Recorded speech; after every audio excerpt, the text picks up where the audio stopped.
What is up? Good morning and welcome to Mock It Like It's Hot. And guess what? Another rookie draft today. However, if you're getting tired of these rookies, I kind of am too.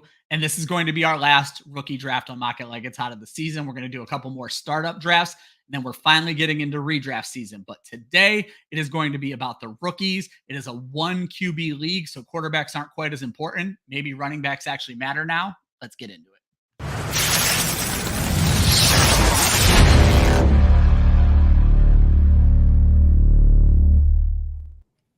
What is up? Good morning and welcome to Mock It Like It's Hot, Club Fantasy's weekly mock draft show. I am your host, Ryan Weisse, with me as always, except that he wasn't here last weekend, Austin Amandolia, but you made it for the Scott Fishbowl show last weekend. How are you doing today, Austin? Doing good. You know, the show used to be on Monday, and it was like a great way to kick off a week, gave me something to look forward to on Monday. But now I like it a little bit better because after a long week of work, I have something to look forward to on my Saturday morning. I thought you were going to say you hate it and it's ruining all your family time because that's what you had to miss last weekend for, which is absolutely fine. Don't get me wrong. But no, much easier for Monday, much easier to get guests on a Saturday morning than it is on a random Monday morning. And today's guest, if you are not following Vendetta Media, you need to be following Vendetta Media because they put out so much rookie content over the last 3 years during our rookie threads. I have been sharing all of the work. And Trey, I specifically mentioned that it seems like you did a good portion of the work. It was always Trey Daubert with Vendetta Media that I was doing over there. Welcome, Trey. How are you doing today, sir? I'm good. Thank you. You said this is your last rookie draft, so maybe save the best for last, hopefully. There you go. Exactly. We timed it out perfectly. I'm sure a lot of people are mad that it's a 1 QB because everybody likes to do SUPERFLEX these days, and to each their own. We're actually going to talk about some of the ways that Trey does Dynasty a little different than everybody else. But before we get into that,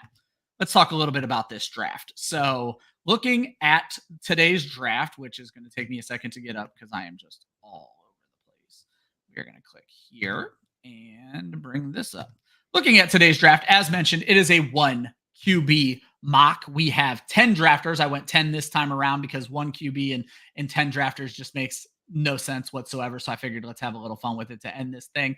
I did do 5 rounds. As everybody knows, I like to do 5 rounds because I like you guys to talk about the last rounds as guys that are priority free agents. Do any of these guys belong in the draft? Should they not be there? Drafting with us today is going to be Trey picking from the 1 spot, H Field at the 2 spot, Say Watt again at the 3, Astro Dabber at the 4, Fantasy Good Sports at the 5, Gator Raiders at the 6, Duarte at the 7, Matt DeVito at the 8, Jay Litch at the 9, and Austin rounds us out with the 10th pick of the draft. A quick reminder, if you have never seen Mock It Like It's Hot, we are not going to rate every team. We are not going to talk about every pick that happens in this draft.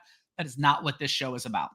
We are here to focus on strategy, interesting picks, things that you can look at for when you go to your rookie draft and see some trends and see some things that might help you become a better fantasy player. That's all we're using mock drafting for. So I'm going to go ahead and get this draft started and then ask these guys some questions. But before we get started with any questions, Trey, I'm going to let you make the first pick here. I'd like you to just introduce yourself to our audience. What do you guys do over at Vendetta Media? Obviously, you had a ton of rookie content. How does that translate to in-season content as well? Yeah, so throughout the summer, I usually do a lot of the fantasy stuff. We're actually putting out a new product. I kind of invented something. Ooh, I love it. I was hoping it was going to be done in time. It should be done in another like 25 days. So we're excited to release that. I got my start actually writing for Fantasy Sharks. They're like part of like myfantasyleague.com. Went to Fansided. I worked for the Phillies. I'm actually the scout responsible for signing Zach Wheeler. So I never get credit for that, but I'm here. That's awesome. And kind of went out on my own, and I try to cover everything: fantasy hockey, fantasy baseball, fantasy football. I try to cover everything. So I love fantasy football. I've been playing since 2006, first league I was ever in. I took LaDainian Tomlinson, and I was hooked. That was the 25 touchdown season, and since then I'll never stop playing. So I have a weird story on the opposite end of that spectrum. Okay. One of my first years in my home league was the year LaDainian Tomlinson popped as well, and we added 4 teams the next year to get it from a 10 team to a 14 team, and we had always planned on it to be a keeper. Well, the kid who drafted LaDainian Tomlinson got so pissed that we wouldn't let him keep him because of the expansion, he quit the league altogether. So LaDainian Tomlinson also got him hooked, and he was livid that he didn't get to keep him from year one. We actually call it year zero, from year zero to year one, because of the expansion. We're like, you can't keep LaDainian Tomlinson when we're bringing these new teams in. So like you, LaDainian Tomlinson got him hooked, but it got him so hooked that he hated 9 of us because of rule changes. Funny how that works. Yeah, exactly. Our buddy Kevin in the draft talks about his free time lately, no longer with Football Guys, but doing excellent work with the Devi Royale. Make sure you guys are following them over there. Him and Christian, I think Jeff is still doing stuff. Jay Stein, great content over at the Devi Royale. What I want to take a look at, Trey, is while these picks are happening, we're not going to talk about the draft usually until the first 2 rounds happen. What is your favorite landing spot that came out of this draft? Is there one player that you hoped would end up in a great situation and he did, and it just worked out real well? It's a guy you really want to get a hold of? So I'm kind of scared to say him because I was hoping that he'd be there in the second round. Ooh, it's a mock draft, I remind you. Yeah. All right. For me, it's Keon Coleman. I think it was absolutely perfect. And this idea that the receiver makes the quarterback is always wrong. It's always the quarterback makes the receiver. Larry Fitzgerald, I mean, he's had down years, but as soon as he got Kurt Warner, he popped. It's always the quarterback makes the receiver. I plug in Keon Coleman with Josh Allen. I'm super happy. And maybe this sounds ridiculous, but he's actually related to CeeDee Lamb, and I think they're kind of similar as big bodies who can kind of get open in the middle of the field. He literally returned kicks for Florida State. Like, you don't just put a random guy back there to return kicks. And the only reason especially not at Florida State. Yeah. The only reason he didn't return kicks at Michigan State is because Jaden Reed did that. So, who also was a good player. And by the way, he had more receiving yards than Jaden Reed at Michigan State. So wow, shouldn't we kind of think about something like that? I don't know. I think he's really good. And maybe this is also crazy, but there's something to be said about the aura of like really good receivers. What was it? A few years ago, we saw CeeDee Lamb with the 2 phones on the draft couch. We had George Pickens or whatever outfit he was wearing. We knew those guys were going to be good. They just had the it.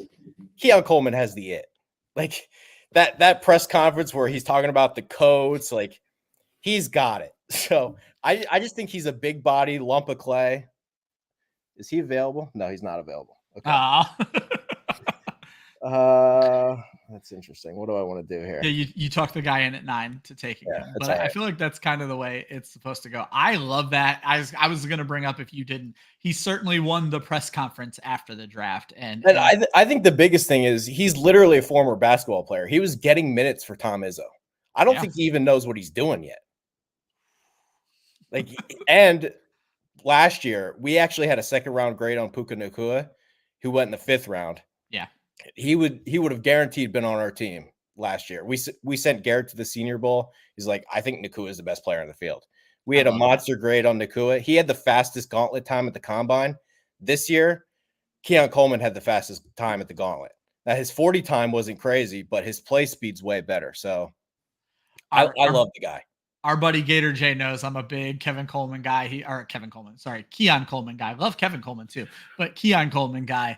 And he's creating graphics for me. I love tall wide receivers. So when I saw 6'4", I didn't need to read any further. And then with him ending up in Buffalo, Austin, I don't know. You certainly weren't as high on Keon Coleman as most, but was there someone who coming out of this draft that you just loved their landing spot?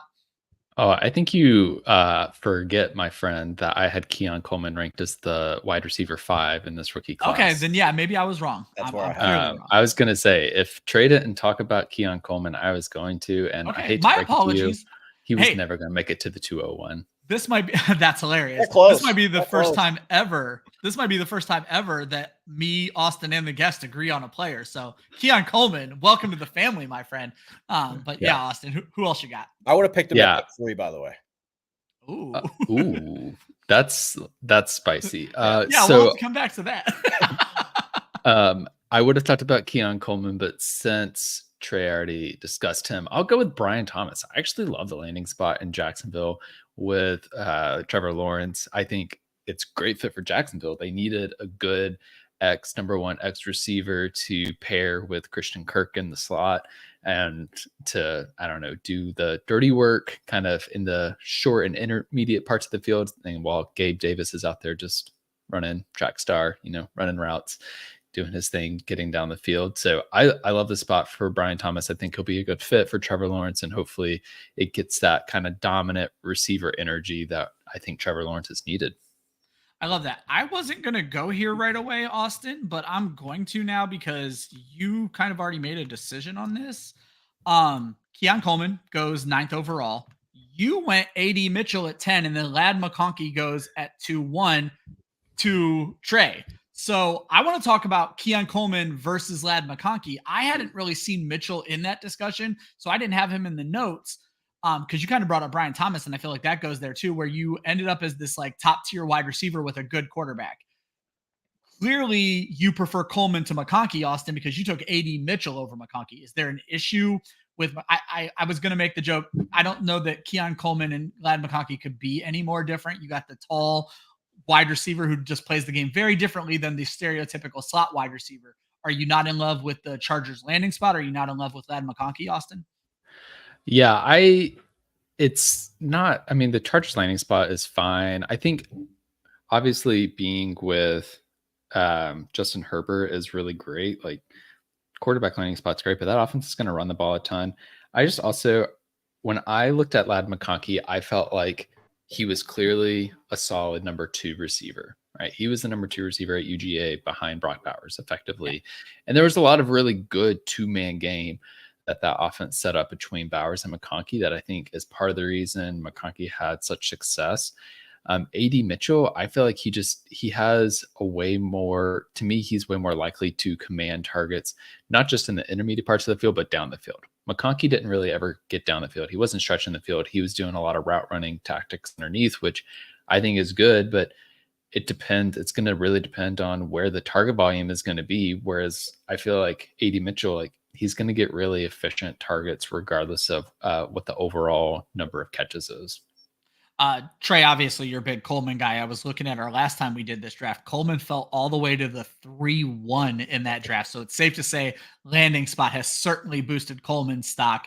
You were able to get McConkey at the 2-1. What are your thoughts on those two, just landing spot, vice versa? Because obviously you're very high on Coleman, so there's no chance you would put McConkey, I guess, in that same tier, or would you? I actually have McConkey as wide receiver 4 in the class. Oh my goodness. I absolutely love him. Okay, hold on. I'm just going to rewind. You can talk about McConkey in a second. Which of the top 3 wide receivers do you hate? Because one of them is clearly falling back. It's not that I... Oh, just say it. No, I'm joking. It's not that I hate Malik Neighbors. I just think the hype is outrageous. Okay, we're going to come back to that. So please keep talking about McConkey, because there's a question that plays into that a little bit later. Anyway. So I think for me, it really started at the Senior Bowl. I was a Ladd McConkey fan. Like, he was at Georgia. He was doing some good things. I thought he could play. When he was at Georgia, I thought, okay, this is a better version of Hunter Renfrow. I got it. I understand. Then he went to the Senior Bowl, and nobody could cover him. He was the best player in the field by a mile. I mean, that was one of the best Senior Bowl performances I've ever seen. In terms of wide receivers, I would say it was maybe the best one ever, and that's Deebo Samuel, Cooper Kupp, Puka Nacua. Ladd McConkey was there. Wow. It was unbelievable. So as soon as he did that, he ran a really fast time at the combine. I think he's awesome. I think this might sound crazy, but I think he does have a chance to reach like Cup level good. Now, he's not nearly as physical. He won't do the same things in the blocking game, but Harbaugh's a great developer of talent. I love that he landed with Harbaugh. Harbaugh will get the most out of him. Keenan Allen's gone. Mike Williams is gone. He'll step in and get targets. So, no offense to any guest we've had. We've been running the show for about 2 months now. Trey has already brought the most hot takes that Mock It Like It's Hot has seen. I do every year. All season long. So wonderful guest spot already. If we ended the show right now. Quentin Johnston, I had him as a 5th rounder. Nobody will say anything. They'll act like he was supposed to be good. Oh, why did we miss? Well, he can't get open. So and he has stone hands, apparently. On the opposite end of this, obviously, these are the guys you love. Is there a player you wanted to like, and then the landing spot just has you completely out on them, Trey? Ooh. Braylon Allen. I actually had I have to go back and check, but I think I had him as my 3rd rated running back this year. I think people are just really criticizing the guy for no reason. like, I understand. Yeah, it wasn't the best year at Wisconsin, but they also changed play callers. And that's not exactly an easy thing for a back that he needs to run like Derrick Henry. Like, you have to kind of focus the entire offense around him. They lost their offensive coordinator. It kind of went to shit last year, but the year before he was really good, and he's young. Like, the biggest thing with some of these running backs is I get a running back, but they already have like 800 carries and they're old and I don't really get much out of them. This is Dynasty. I could have Braylon Allen for 12 years and he's already young. I don't know. I hate that he landed with the Jets, but he's a big body that should score touchdowns. So No, I think that's perfect, and I've kind of seen the same values in my drafts. By the way, everyone, I'm noticing my internet is going in and out, so if you guys lose me or if I digitalize, I'm sorry. Austin will talk more, but I've been getting Allen so late in drafts, and I'm so pissed. I just did a rookie draft this past weekend where I trade all my picks away. I'm notorious for it. I had no picks until the 5th round, so I kind of set up my queue in the 4th round of guys that I wanted. Allen was at the top of my queue. I didn't realize he fell all the way to 1 pick before me to the 5-2. And I'm like, I would have traded a 4th next year to come up and get him in that spot. So I'm a little mad that I didn't pay enough attention there. he's really young. Like, the 20 biggest years thing old, exactly. I've seen, like, people like, oh, well, he doesn't run hard. Yeah, but he's like 19 and like playing against men, it's not exactly easy. So yeah, and even in college with these COVID years, you were playing against full grown ass men in college, right? and now. not even that, like, he's a converted linebacker. Like, he really doesn't know what he's doing yet. This is going to take some time, but I think if you're patient with it, he can become a really good player. I love it. Austin, anybody else like that for you where you wanted them to land somewhere better than they did? Yeah, I really would have loved to see Marshawn Lloyd somewhere different than Green Bay. I'm like, just having him behind, what is it, Josh Jacobs in that offense now, I'm like, that sucks. I wanted him to have a chance to be that number 1 guy. Now, we'll see. Maybe it plays out down the stretch, but I was bummed about that. So, yeah. Yeah, I was gonna say. Now, the one nice thing about we brought about this up every time we've talked about Marshawn Lloyd is Jacobs is on 4 1-year deals. So if he shows out, the Packers can move on, and it'll be interesting to see if that happens. All right, guys, let's talk a little bit about this draft. So I'm going to recap the first 2 rounds. This will be the only recap I do. We've actually talked a lot about the first picks, but we're going to talk about these first couple rounds. Marvin Harrison, Malik Neighbors, Rome Odunze, Brock Bowers, the exact same guys in the exact same order that they went the last time we did this draft. And I think Worthy was actually next as well. Worthy, Trey Benson as the first running back off the board. Brian Thomas, Caleb Williams falls to 8. Keon Coleman at 9. A.D. Mitchell at 10. Obviously, Ladd McConkey at 1. Ricky Pearsall at 2. Jonathan Brooks at 3. Jaden Daniels at 4. This is all in the second round. Blake Corum, Xavier Leggett, Drake May, Jalen Polk, I'm still working on that one. Roman Wilson and Troy Franklin, Austin. That's an interesting one. But then again, in 1 QB, I have some thoughts about where the fall off happens at 1 QB.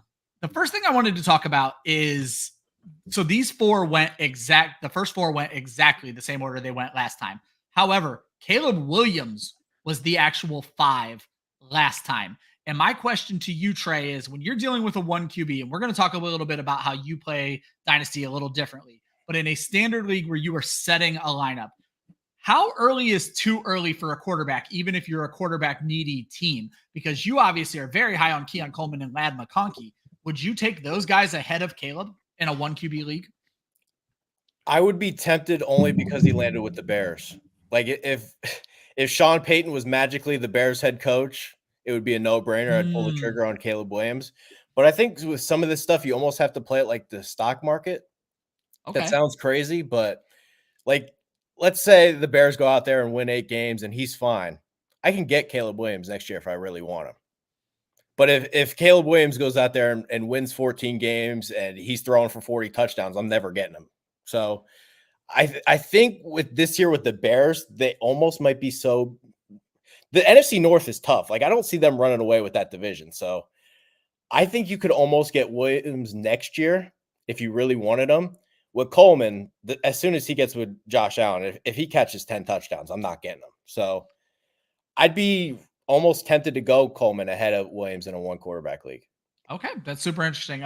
Jay brings up a good point that I haven't hit yet on the show. subscribe, people. If you're watching on YouTube, it's a literal click of a button. If you're watching anywhere else, we have the link to YouTube. Just click over to YouTube. It's free. It helps us. We are so close to 1,000 subs. Go ahead and help us get there. Click that subscribe button. Austin, same question, but I'm also going to throw out for you. The last time we did this draft, I remember it was very weird in a 1 QB. Jaden Daniels and Drake May both also went in round 1. So how early is too early for Caleb for you, even if you're a QB needy team? And then how do we feel about the second quarterbacks now falling out of round 1, but just one round back to round 2? Yeah, so I would say anywhere in the top 4 is too early to me, regardless of your roster situation. To me, those top 4 are clearing away. You need them in a 1 QB league. So 105 is my ceiling for where I would be taking Caleb Williams. And if I was at the 102, 103, and I was like desperate for a quarterback, I would just be trading back to get to the 105. And that's something we obviously can't simulate here. But honestly, like, I'm probably not taking a quarterback in a 1 QB league unless I have a guy like Tua Tagovailoa, like that tier of quarterback. Then I might be looking to try pretty and far upgrade. down. But I need, especially in a 10-team league, like, you're almost guaranteed to have like a pretty solid quarterback in a 10-team league. So most likely not taking a quarterback. Oh, there's a lot of players still left that I like right now. Let's just we'll just take my favorite running back. On the question of where the round 2 quarterbacks fell, I mean, they definitely, it's a more appropriate spot for them to be falling to the second round. I could see Drake May. I like Drake May, so I have him ahead of Jaden Daniels. But the QB3, whoever he is for you, I could see waiting until the 3rd round for the QB3 to go off the board, just because, like, I think most likely there's one quarterback in this class that is good enough to warrant starting in a 1 QB league. Yeah, it's interesting. Daniels fell to me. Actually, I think it was at the 2-4 in a 1 QB that I'm doing right now. Trey, let's go back to Drake May, Jaden Daniels, and you ended up with JJ McCarthy at the 3-1. Is McCarthy ahead of either of those two guys for you, or is that just where he fell for you? I have Drake May as the quarterback too, but I was going to wait for a quarterback, hopefully to get one in the 3rd round, and McCarthy was there. I don't mind getting McCarthy. I think the best thing for him is probably to sit and learn. So if I have to stash him for a year, that's totally fine with me. The landing spot's good. I get Justin Jefferson and Jordan Addison, and exactly. Kevin O'Connell seems great. So, and I think he can run. Like, I think one of the biggest misconceptions about McCarthy is, oh, well, he's not this, super freaky athlete. Well, he had the 5th best 3-cone at the combine, so he can move a little bit. I think he'll pick up some rushing yards for you. So, and he's a really good arm. He had a 62-mile-an-hour gun. So, yeah, I don't know. I think if McCarthy's there in the 3rd round, I have no complaints. Yeah, that's kind of where I am with the landing spots. Austin has finally brought me over to Drake May. I was not as high on him as nearly as you two. While I still have him as my 4th quarterback, Daniels with his rushing ability, McCarthy with his landing spot, I will say I have moved him all the way up to like right in the same tier as those guys. So Austin, you've won me over enough. I don't know how much more you'll win me over. Mainly the Patriots landing spot just absolutely terrifies me. But if he comes out and runs like Josh Allen, that's going to change everybody's minds real quick. My last question on the quarterbacks, and this may be a non-question. Trey, should any of the non-first round quarterbacks be going in a 1 QB league? I saw we had Spencer Rattler and Jordan Travis both go in the 5th round. Those are great picks in a super flex, and you could argue if they're great picks at all. But should they be going in a 1 QB at all? I'm out on Spencer Rattler. I just think he's a knucklehead. Like, as does everybody who watches Netflix, apparently. Like, maybe this is a bad comparison, but we watched the Knicks the other night.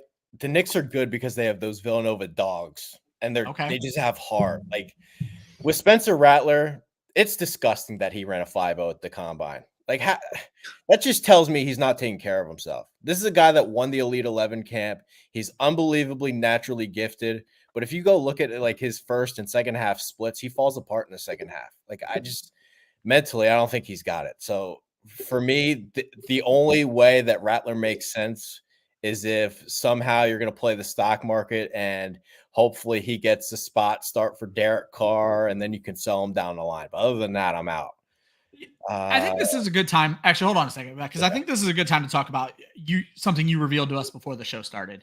And that is, you prefer to play Dynasty and fantasy football in general, but Dynasty we talked about specifically because of the show, in a best ball format, which I'm in one of those leagues, and I told you it's not my favorite league I'm in. What would be your selling point for best ball over a standard lineup setting Dynasty? I got a lot of them. Number one is the NFL does not care about us. They've said this. They don't care. In the actual games, they have no problem with the coach putting the backup in. Why, as fantasy managers, can we not do that? That's what I want to know. Why are we forced as fantasy managers that with these Christmas games coming up, I got to put a lineup in on Tuesday. And if I have a guy questionable for Sunday, well, I don't really know if he's going to play on Sunday. So I have to go with the guy who's a little bit less talented, but he's playing on Thursday and I know he's going to play. Like these scenarios that we put ourselves in, I think is just totally ridiculous. And this idea that we know who's going to perform this week. You don't. Nobody really knows. If I hear anyone say that, I immediately turn the channel because it's unbelievable. I know that he's going to have a big week this year. You don't. You're not in the coaches' meetings. You have no clue. So I just think it's ridiculous that we're not playing best ball, to be totally honest with you. The league doesn't care about us. Why should we care about going by these Stone Age rules that are just totally archaic? Like every single person that I've converted, they'll never go back. They always do best ball now. They never go back. And how about the 1 week where Bijan Robinson was sick? He had that one carry. It was unbelievable. Like, why do we put up with this? It's fair. And for those who might be scoffing, and Terry Good, who is actually drafting with us right now, brings up, he likes the point because, it's a really good point that we don't need to fight with the NFL. And for those of us who might be scoffing, one way to make this way more appealing is to still have waivers so that you can still change your team throughout the year and throughout the week. But I'm going to let you give us at least one more good point of why we should be switching to best ball, though I don't think you need to make a better point than the one you just made. Well, I just think for starters, like our league is touchdown premium. So who scores the touchdown is so enormous. The hardest thing to predict in all of fantasy. Yeah, nothing drives me nuts than having a guy on the bench, like a backup running back that scores a touchdown, and then he kind of wins the week for you. That stuff drives me insane. So I don't know. And the injury stuff, like guy goes down first quarter, I can't replace him. Why? What do you mean I can't replace him? No, I think that's good. Now, my last question along this same point is going back to my first question. In a best ball type league, are the later quarterbacks then worth taking a roster spot because anybody could pop on any week? 100%. Okay. It works out that way all the time. Like I don't know, maybe JJ McCarthy won't play this year, but let's say next year he's the starter. 4 weeks, I'll get out of him. 4 weeks, he'll have some kind of rushing touchdown or he'll have 2 bombs to Jefferson and he'll make my lineup. So depth is way more important in best ball leagues, but I don't know. I would never go back to the lineup league, especially with these Christmas rules where I got to put my stuff in on Tuesday. I don't get it. I don't know. Now that makes a lot of good sense. Austin, going back to the question that got us here, do you have any feelings towards Rattler or Jordan Travis? Do you disagree on Rattler? Because in a SUPERFLEX league, I'm walking away with a lot of these guys in the 5th round because I just feel like I can stash them on a taxi squad and I'm waiting. In a 1 QB, those guys aren't making any list I'm creating about a 1 QB league, at least not in the first 50 days.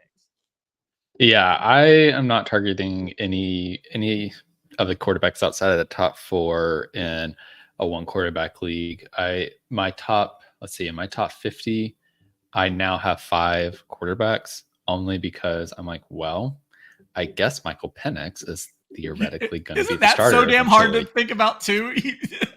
I think Bo Nix is a little bit underrated too. Yeah, I love Nix. I like the landing spot with Peyton, but the first round quarterbacks all make a ton of sense to me, with the exception of Penix, as Austin, the Falcons fan, will tell you. Yeah, exactly. But then once you get to 62 in my rankings, that's where in my 1 quarterback rankings, that's where all of the other quarterbacks land for me because I'm like, they should not be getting drafted in 12-team leagues, honestly. So I see the vision for Spencer Rattler and why people like him. Like he's got the arm talent, and I think like there's potential there, but there's also a lot of downside there. Jordan Travis I actually really like, I liked him coming out. Him landing in New York is also like pretty good because they're like not a bad landing spot with he's on 40-year-old the Jordan Love Achilles plan. injury. Yep, exactly. Yeah, it's on the Jordan Love plan. So I'm fine with that. But again, in a 1 QB league, I don't need that level of depth. They're never going to start for me. There's going to always, especially 1 QB 10 team, there's probably always going to be a starting quarterback on the waivers. There you go. go. I don't need to waste the draft pick on them.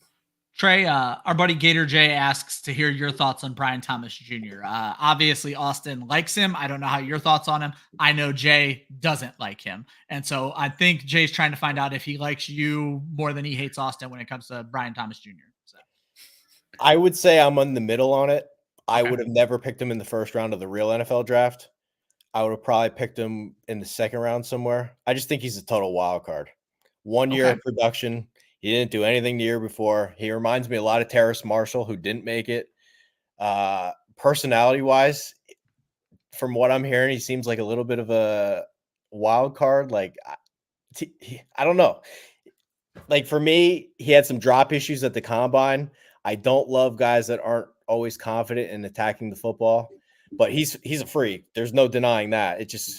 It might take him some time. Like, if he struggles as a rookie and then figures it out in like year 3, I wouldn't be surprised either if that's the scenario.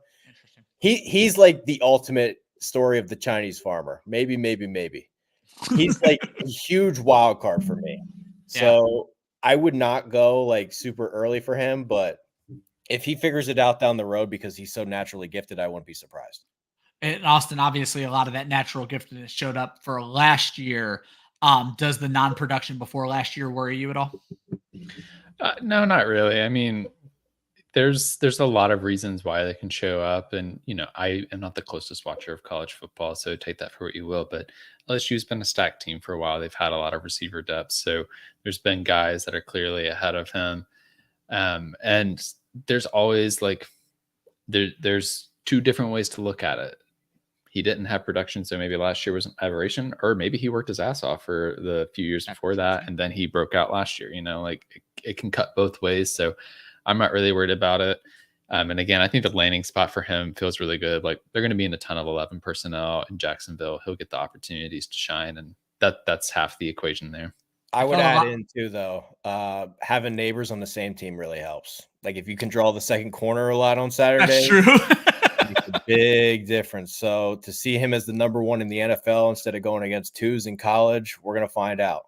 Yeah, we're going to find out real quick. Well, maybe not real quick, because like you said, there's also some development there. Yeah. I was going to bring up, as funny as it sounds, I liked him a lot better after Zay Jones was gone, because Zay Jones and Trevor Lawrence had a connection. I don't care what anybody says. So with Zay Jones gone, I think there's something to that. Guys, let's pivot to the running backs a little bit. The last time we did this draft, Jonathan Brooks went in the first round. He was the only running back to go in the first round. The others that I'm about to name went in the second round. So it went Brooks, Jalen Wright, Trey Benson, Blake Corum. Obviously, Trey Benson's landing spot has won him some brownie points, and Gator Raiders takes him all the way at the 1-6. Jonathan Brooks falls to the 2-3. Corum goes at the 2-5, and then Wright falls all the way to the 3-3. It sounds like landing spots are weighing people in. Trey, how did you have these running backs graded? How do we feel about Trey Benson going 7 picks ahead of Jonathan Brooks, even though Brooks was the only second-round running back in the draft? I think they all stink, to be honest with you. I think this is the worst running back draft I can remember ever since kind of doing this, and we're talking maybe 20 years or so. Okay. I had Bucky Irving as my number 1 running back, and if he was on my 2025 list, I think he would be RB9. So I'm just not high on really any of them. Like, we're going to sit here and pretend that Jonathan Brooks is so great, but he couldn't beat out Roschon Johnson. Why is that the case? Why is nobody talking about this? Yeah, everybody that's such an interesting point, because everybody likes to talk about how he was trapped behind Bijan Robinson. Nobody brings up Roschon Johnson. So. Well, why didn't he get more carries than Roschon Johnson? Why won't anybody answer that question?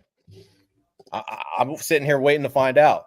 Trey Benson has a lot of knee issues. Do you trust him to hold up in a dynasty league? I don't know. Maybe. He's fast, but I think he's kind of like this is going to sound like a compliment, but I think he's kind of like a poor man's Breece Hall. He runs really upright. He's got some speed to him, but I don't know if I trust his lower body stuff. It would make me nervous if I'm holding on to him for a long, long time. I think he'd be better in like a redraft league. Yeah, and some of the best ball drafts I've seen recently that are more redraft focused, I'm seeing Benson getting decent draft capital for that I exact. think that would be better than a dynasty one where I got to hold on to him. Austin, a lot of negative things about Jonathan Brooks, who plays for, I hate calling him your Carolina Panthers, but you cover the Carolina Panthers. What are your takes? I know rookie camps are starting. I don't know if Carolina has kicked off yet. Well, what's your immediate take with Brooks and the Carolina offense? Yeah. So first off, not my Carolina Panthers, but yeah, I was gonna say they're your I Atlanta got you. Falcons, so it's weird to say. Yeah, I mean, I wasn't a big fan of Jonathan Brooks coming out. I did have him ranked as my 6th running back overall, but again, to Trey's point, this is a pretty rough running back class, so that's like kind of damning with faint praise.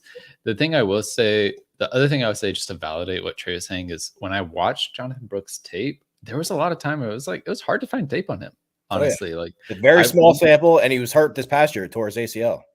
Yeah, so I liked what I saw when I saw it. Like, he has good contact balance, he has some good skills in there that, there's the potential there. But I'm not like I'm not putting a 1st round grade on him in dynasty drafts. Probably not putting a 2nd round grade on him. Honestly, I think he's a fine dart throw, because essentially what Carolina is doing right now is they're saying whatever happened last year, it doesn't matter. We didn't pay Miles Sanders. I don't know what you're talking about. We have this guy, Jonathan Brooks. Like, they're just kind of trying to go clean slate on some of this. And so I think, he might get a decent amount of touches because of that. But again, I'm probably not getting him till the 3rd round. Trey Benson felt rich to me, but he is 1-6 for the general consensus on this running back class felt very early. Yes. And I mean, my first running back in this class has been at the 109 up until this point. I do love the landing spot because James Conner does not play 17 game seasons. He just doesn't. He's going to get hurt, and Trey Benson's going to get some snaps there. So I think he probably should be the 1st running back. I just don't like him in the 1st round. And then Jalen Wright falling to the 3rd round is actually surprising, because like, outside of Devon Achane, a lot of the running backs in that room are getting older. And so Jalen Wright has a clear pathway, and we saw that they're willing to lean on both of their running backs pretty frequently last year. So I like his pathway to more touches. Yeah, I'm not saying because he's certainly not as fast as Raheem Mostert, but if he steps into that Mostert role, that's a touchdown heavy role. And now we're lining him up with Marshawn Lloyd, who's stuck behind Josh Jacobs. I think there's a big difference between being stuck behind Raheem Mostert and being stuck behind Josh Jacobs. For what it's worth, Trey, you mentioned Allen and how you hated the landing spot, love the player sort of thing.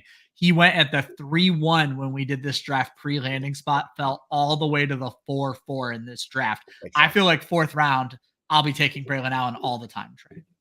Yeah, I'm in on the 4th round stuff. I wanted to add one more thing on Jalen Wright, though, because we talked about best ball lineup leagues. Yeah. Good luck knowing when to start Jalen Wright. Yeah. Good luck. Good luck. Everybody loved Devon Achane last year, and it was the same thing. You didn't know when to start it. Good luck. I mean, he'll have 4 weeks where he has that home run ball.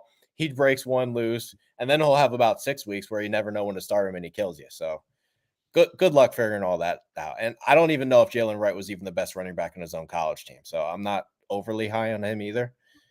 What was the question? Braylon Allen, is that who I'm talking about? Well, it wasn't really a question. I just know you and I had talked about him quite a bit earlier on, that we loved him, hate the landing spot. And in the landing spot, it had cost him 13 picks from pre-draft till now. So it seems like the people didn't hate him as much pre-landing spot, but now in the middle of that, it's all bad. So one thing I wanted to talk about is actually straight at you, Austin. And normally I don't have you guys talk about your teams, but this was a player I had on my list. Troy Franklin went at the 2-2. His landing spot is widely panned. You still take him at the 210. Walk us through it. Yeah, I mean, I kind of like the landing spot. Is that a hot take? Like, I don't mind. I guess I'm saying it wrong. I don't mean landing spot. I mean draft capital is what should be scaring everybody away. But in a 1 QB, you got him as the 20th pick. Yeah, I mean, look, the way I look at it, every player outside of the first 5 picks in any dynasty draft, they're dart throws. They are. We can predict those top 3 to 5 pretty well usually, but outside of the top 5, there's been research to show like it really, like, the value drops off significantly and the variance significantly increases. So like at that point, you should just take your guys. And Troy Franklin, he was ranked 7th for me, I think, before the draft. Sorry, no, he was ranked 6th. Now. Oh, okay. Okay. Well, in my wide receiver rankings. Gotcha. Okay. He was ranked 6th for me before the draft, and he got knocked down a spot only because I love the landing spot for Keon Coleman. Okay. But I think, Denver, it's a young team, and Cortland Sutton's probably going to move on. They just got rid of Jerry Jeudy. Tim Patrick probably has no more ACLs in his body. So Troy Franklin has a good chance to be definitely the number 2 receiver, and the talent's there that if he were to develop over the next 3 years into a clear number 1, like it wouldn't surprise me. Trey, did you see something from Franklin that helped you? Did you see this fall happening all the way to the 4th round? Because Troy Franklin to the Bills in the 1st round had become a favorite for analysts to talk about, and it certainly didn't play out that way. Yeah, I thought that stuff was kind of silly, to be honest. I always do these mock draft simulators for every team. I ended up with him on 0 teams just because he was going so high. Yeah. I had him as a 4th rounder, so he went basically kind of where I thought he would. The biggest thing with Franklin is his short area stuff was really bad at the combine. Bad 10-yard split at the combine. His route running stuff at the combine wasn't great. If you look at his Oregon stuff, there was a clear and obvious plan for him. Let's get the ball to him, short stuff. Take the top off the defense. He's really good long speed, but yeah, I think it wasn't really surprising where he went. I do like the landing spot though. Like, yeah, I was gonna say playing with your college quarterback, not the worst thing in the world. I don't think it's a bad landing spot for him at all. And Sean Payton, he needs receivers with Jeudy out the door. Sutton's probably out the door soon. I don't know. I don't hate that pick at all, to be honest with you. But I do totally understand why he dropped a little bit later in the draft. I was gonna say he only fell 8 picks. I honestly expected him to fall more, but then again, I'm in so many SUPERFLEX leagues. I'm still learning about the 1 QB leagues. I'm in the middle of a 1 QB draft with Josh right now. Josh brings up that Jonathan Brooks went as early as the 1-4 in one of his 1 QB drafts, and I think people are just losing their minds a little bit when it comes to these running backs. Trey, you kind of brought this up. We all hated these running backs. And then after the draft, I think we tried to convince ourselves we don't hate. Well, I was going to say, a lot of us tried to convince ourselves we don't hate them. And you're like, no, we still hate them. And they should not be in the 1st round of our rookie drafts. Guys, before I have you talk about your teams, I want to talk a little bit about the tight end position. So Bowers going where Bowers went makes sense. We've spent enough words on Brock Bowers. However, last time we did this draft, which again was 2 weeks ago with Nate Polvit, 5 tight ends went all together, which actually I think is exactly what went in this draft. Bowers, Jatavian Sanders went 2nd. Theo Johnson went 3rd. Jaheim Bell went 4th, and Ben Sinott went 5th in the 5th round. Sinott obviously got the draft capital, jumps ahead of everybody, and Eric all goes here. Jaheim Bell, who went to New England, doesn't go at all. I want to have you guys just kind of talk about Ben Sinott, who is looked at as more of a project, Jatavian Sanders, who is looked at as more of a receiver. In fantasy, we tend to love our receivers. Sinott goes a full round ahead of Jatavian Sanders here. Trey, how do we feel about these kind of ancillary tight ends right now? I'd like to add one thing on Bowers before I answer that question. Oh, please go ahead. Yeah, I think the biggest thing with these rookie drafts is people are very impatient, and you got to play the stock market with it. You have to. And the fact that his quarterback is now Gardner Minshew and he's playing for the Raiders, and they already have Michael. I don't think Michael Mayer is a world beater, but he's not going to have 0 receptions. Okay. I think you can get Brock Bowers next year. Like let the person pick him at 4, and then offer that person and then go get him when that guy's done with him. That's what I would do. But I thought the Ben Sinott pick was hilarious. Like, I don't know what they were doing there. This idea that guy's a 2nd round player is nonsense. Yeah, so crazy to me, because I kept hearing people calling him a fullback everywhere I was looking him up, and I'm just like, that doesn't belong in the 2nd round of the NFL draft. Like, if you get Kyle Juszczyk out of him, you got to be very excited. But I don't know how that helps you in fantasy. So I thought that was a nonsense pick, but again, I guess that goes to show that the guy that got a promotion for picking Trey Lance is in charge of that draft. So who knows? I would take the shot on Jatavian Sanders. I don't mind that. Former 5-star recruit. I'm not sure he's super naturally gifted in terms of straight line stuff, but he was a talented receiver at Texas. So, I mean, who does Carolina really have? Tommy Tremble. He's a blocking guy. He stinks. Yeah. I would take the shot on Jatavian Sanders, and it's only going up from here, right? For Carolina. So exactly. It can't get worse, right? Austin mentioned the clean slate earlier, and Jatavian Sanders is a part of that clean slate as well, I imagine, Austin. Yeah, no, I think that is definitely the case. They lost Hayden Hurst in free agency, so they needed to replace him with someone. So I get them taking Jatavion Sanders. It makes sense they were going to take a tight end. I'm not really taking a ton of tight ends in my draft so far this year, just in general. Mostly because I either have not been in a position to draft Brock Bowers, or I don't need a tight end. The only tight end I'm interested in is I can't stop drafting Cade Stover in like the 5th round because I love the fact that he's back with CJ Stroud and he actually was like a receiving tight end to me.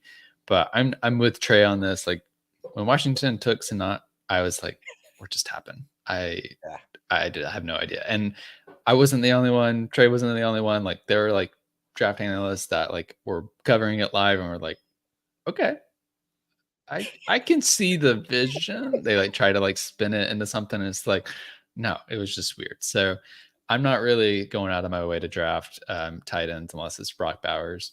I like your call on Stover though. I think he's tough and he blocks and he'll be on the field because of it. Yeah, there you go. And opportunity, man. Get him on the field. You never know when he could catch a couple red zone touchdowns.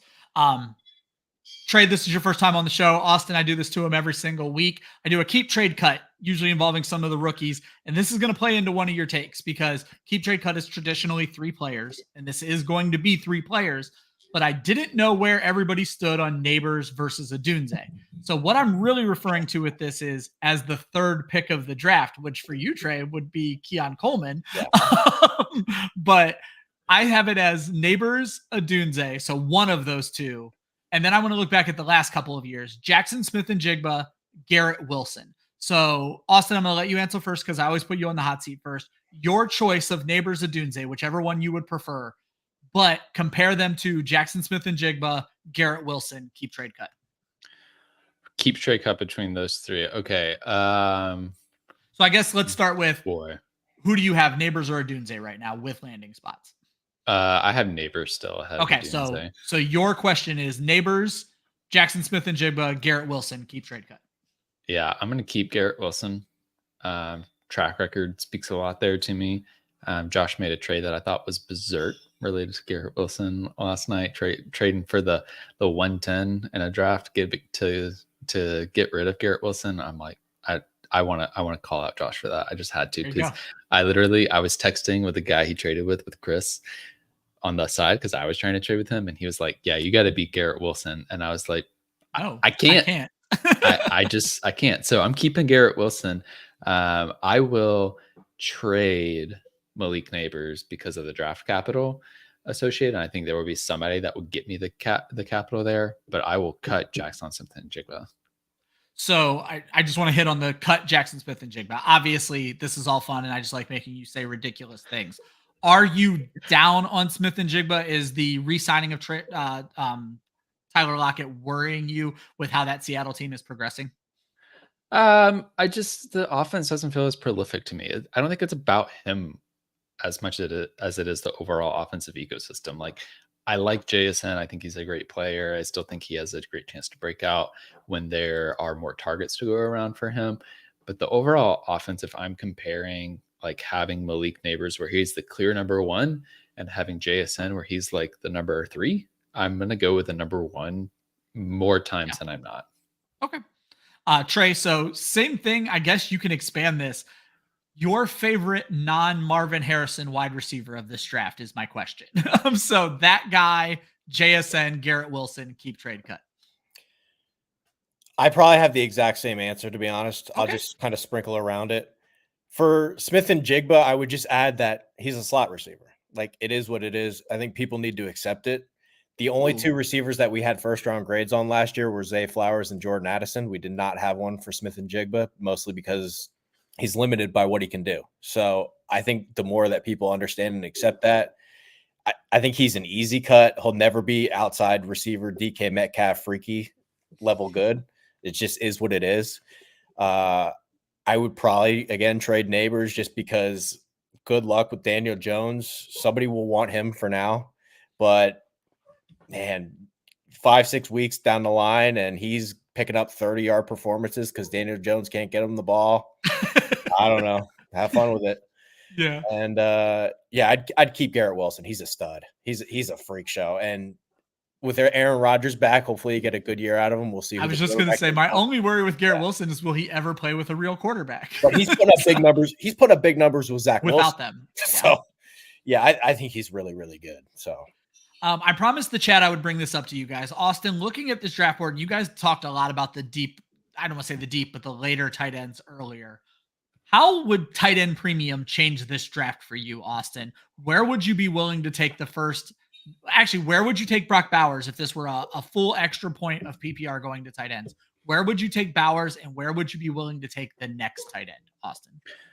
Honestly, I think this plays into like our typical tight end premium conversation that it doesn't actually solve the problem.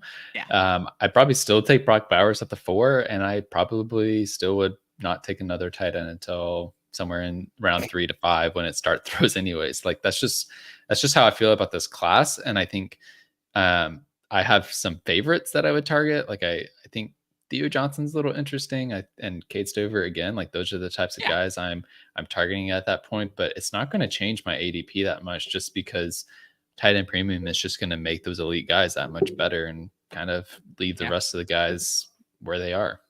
And Trey, you've already kind of explained your disdain for Bowers in the landing spot. But my question is, does this do anything for the lower guys? Could a lower guy get into second round for you if I told you it was tight end premium? I love Brock Bowers. Like the talent, there's no question of. It's just the landing spot. Yeah, absolutely. I don't think it changed anything for me, to be honest with you. Like, I think someone should really do a study on tight ends' first 3 years of production because it's ghostland. Yeah, we need to stop pretending that these rookie tight ends taken in like 3rd, 4th, 5th, 6th round do anything because they never do. And the ones that do, you'll find out 3 years later. Yep. Like if I'm playing fantasy this year, let me call the guy that has Pat Freiermuth, who's done nothing, but I can get him for basically free. So why wouldn't I just go do that? It's such a good point, and I'm glad you both said it.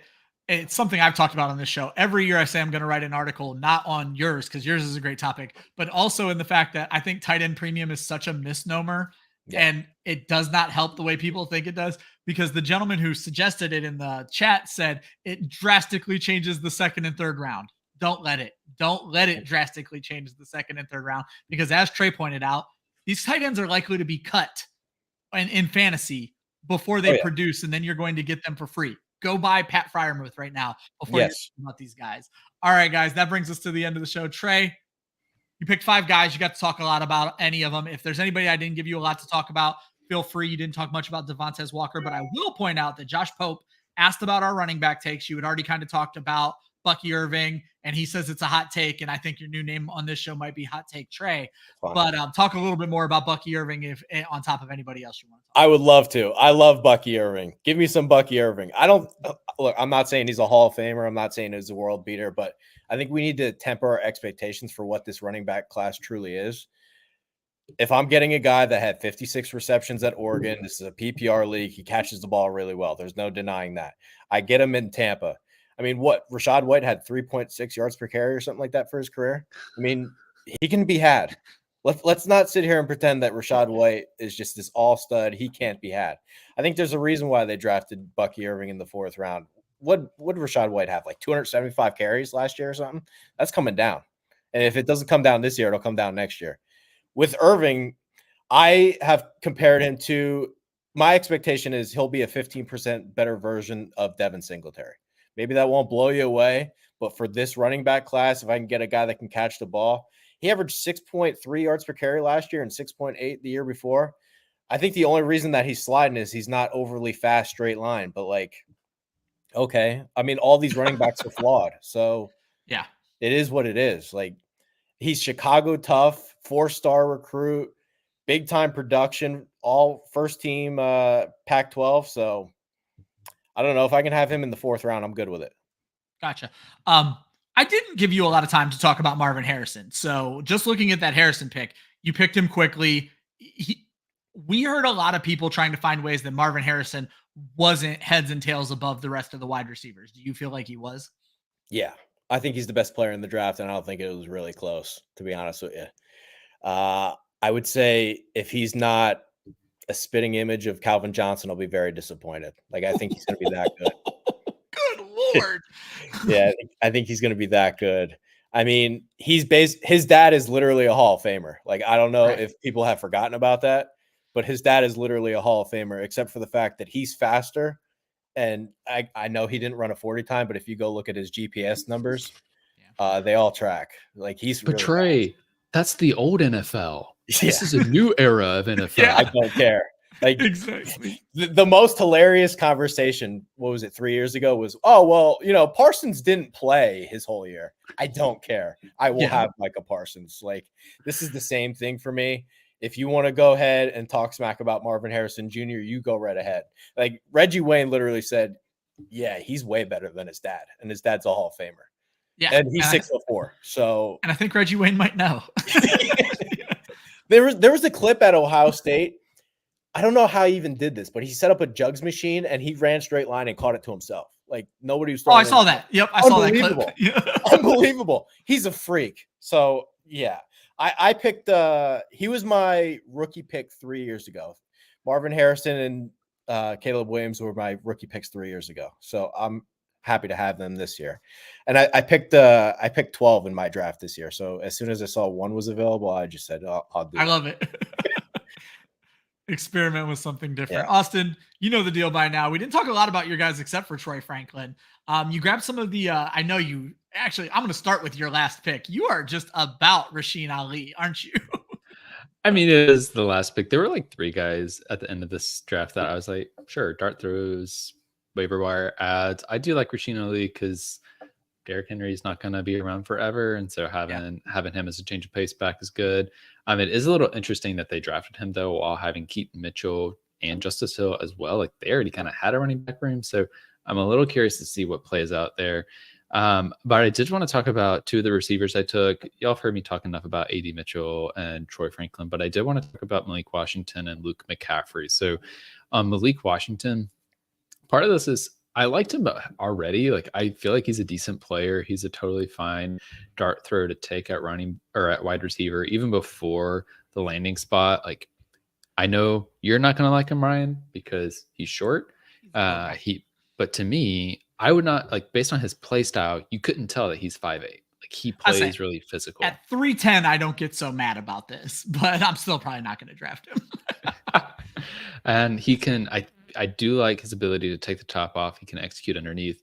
The other thing I like about him is what's going to happen with Tyreek Hill. Yeah. I think there's just a clear pathway there that in the 3rd round, you can have the potential wide receiver 2 and a Mike McDaniel offense that I think is going to prioritize fast receivers. So I love the landing spot there. What I wanted to say about Luke McCaffrey is you've all heard me give him a lot of heck if you've been watching this show. Like, I'm not a big fan of his game. What started to shift me on his game was realizing that he is a converted quarterback, and he has not been playing wide receiver for that long. He's been playing for like just a couple of years. So he's still developing and figuring out the wide receiver position. And so adding that context with just an understanding of the Washington Commanders wide receiver room makes me interested in him. And you may wonder, who are those receivers? Let me just list them for you real quick in no particular order. Casimir Allen, Diami Brown, Jamison Crowder, Davion Davis, Jahan Dotson. Crowder is still on a roster. I don't know. He's got his experience is 10. He's the only double-digit receiver here. Terry McLaurin, obviously. Dax Milne,